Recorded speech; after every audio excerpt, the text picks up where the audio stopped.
எம்ஜிஆர் அவர்கள் ஒரு சாதாரண ஏழையா இருந்து நடிகராகி அதுக்கப்புறம் தான் அவர் முதலமைச்சர் ஆனார். இப்ப இருக்கிற அரசியல்வாதிகள் அந்த மாதிரி இருப்பாங்களா? யாராவது ஒரு ஆள்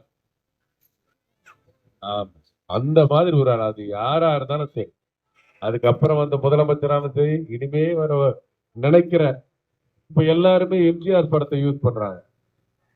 அது எந்த கட்சியா இருந்தாலும், அது டிஎம்கேவா இருந்தாலும் விஜய் யாரா இருந்தாலும் எம்ஜிஆர் படம்.